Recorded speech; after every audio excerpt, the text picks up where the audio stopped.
All right.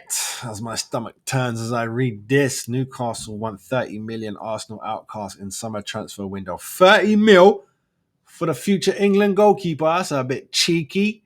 Get me. Newcastle make fresh attempts to sign 30 million Arsenal outcast Rambo in the summer transfer window, according to reports. Eddie Houseside tried to bring Ramsdale in January after Nick Pope's injury, but despite the goalkeeper being keen on the move, he stayed in North London. Ramsdale knows how well from their time together at Bournemouth, and he is desperate. He is desperate for a more regular playing time after losing his spot to Dave Hyde. The Magpies are seeking a new goalkeeper with backup. The Magpies are seeking a new keeper with a backup. Martin, they've know what that says, largely failing to impress since stepping into the 11, conceding 3 goals in the last time out. Ramsdale looks set to leave Arsenal this summer. Daily Mail have reported, and the English international is thought to have currently assessed his options. Newcastle, meanwhile, like the look of Rambo due to the fact that he is only 25 years old, with his current keepers both 35. Oh my shit. Pope is 32. I didn't know that. Okay, Rambo got up there and be number one. Arsenal legend David Seaman feels Rambo is too good to be a number two and admits he may have to adapt. He may have to depart the Emirates to get his career back on track. You've got to remember what Aaron has done for Arsenal, Seaman said. He's got the following of the fans. Everyone knows what he's done for Arsenal. Fact, bruv.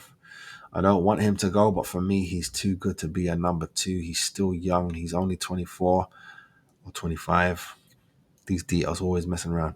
He's only 24 and he's got a lot of time to play more games and then keeping pushing for his England spot. I don't want Rambo to go, blood. And see, the thing is for me, if you're too good to be a number two, wouldn't you be number one then? That doesn't make any sense. You know what I mean? That's like Seaman was too good to be number two, so John Lukic left. John left. Seaman didn't leave because he was too good. You're too good, so you get number one. You know what I mean? I think there's just like that much between Raya and Rambo. That much. There's nothing. There's nothing. One does something else better than the other one does. That's it. That's it. It can tick each boxes. So like Raya will get that tick, then Rambo will get the next one, then Raya will get the next one, then Rambo will get the next one. That's how it is for me. I don't find nothing. And the only thing that I can see that Rambo did wrong was his interview with Ian. He got too comfortable, he got too relaxed, and he started saying things that coaches don't want to hear. You know what I'm saying? It doesn't matter. It doesn't matter.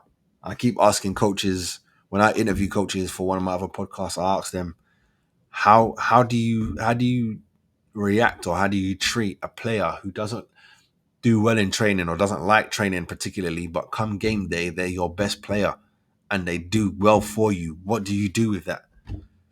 So far, they've come back with, you just got to know how to move and shake around certain players. If someone is showing up for you come game day, that's all that you want. Yeah, training, you want them to take part and stuff, but if that's just not something that they do, like Chelsea's Hazard, for example, he's always said that he was a bad trainer, but come Saturday, he's bending everyone up and scoring. So what do you want? You might mess him up, making him train well.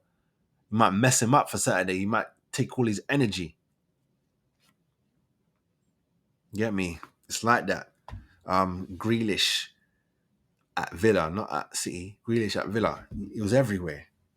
You could find him everywhere. He was allowed to roam. Eric Cantona for United. He was allowed to go do what you want. You get me? There was a time Fabregas for Arsenal. Go, just do. All right, do what you want. Everyone else, you lot got structure. He can go and do what he wants. It's called a privilege when you're get me. It's like saying if someone can make your business. Forget whatever it is that you're selling. Say you're selling something. Yeah, you own a shop and you're selling something. You got five sales assistants. One of them always comes in always late, and always wants to go home early. The other four on time, doing their thing exactly how you asked it. This one comes in late, makes the most money for your company, then wants to leave. in a little bit of time. So they show up late and they want to go home early. So in that little bit of time, they still outdo these four. What do you do? What do you do? These four have to recognize that this person is just special. He's just special. There's nothing that you can do. You know me? It'll be, imagine, I know this ain't it because I know he trained hard, but imagine Usain Bolt just went off his natural talent. Just went off that. Like, allow the training, man. Allow it. I'll warm up. You know me? And then tomorrow I'll warm up again. We don't need to be doing nothing extra with weights and thing. Allow it. And come Olympic time, man's leaving the place with golds. What can the coach say to him? The only thing you could probably say is this won't last long. Like, you're gonna have to do what I'm asking you to do so you can be better. You get me? I know that you're winning. It's hard to tell a winner. You get me? It's like back in the day, Motown, or even just that time in the music industry. You could do what you want if you're selling records, i.e. Ray Charles. I don't even know if he was on Motown. I don't even know why I brought up Motown, but just because the majority of them men are there. But like Ray Charles, if you've seen the movie, obviously everything ain't literally true, but you can see in certain parts of the movie, they can see he's on stuff, but still banging out those tunes. Let him do what he does. Leave him alone. If anything, get him more. It's the same. Gaza. You can bring it back to football. Gaza, George Best. You know these men are out at night. He's in a nightclub now. Someone just got a phone call. You know, it wasn't social media back then. You get a phone call. Yeah, I just see George Best stumbling out the thing with four girls. Man, show up tomorrow drunk. It's game day. He's showing up drunk. Game start. He's bending up everyone, scoring goals. You win. You're going to tell him not to go out drinking and go hanging out with girls. Are you? No, you're not. Because you're not going to spoil this funk. Whatever he does seems to be working. But it will take its toll. It will take its toll.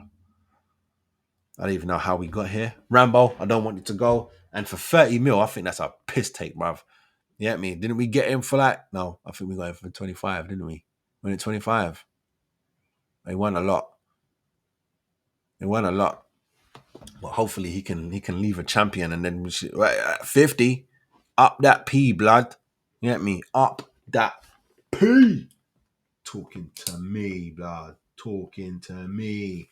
All right, last one. We're gonna wrap this up with a video, and of course, you know who it is. It's Miss Abby.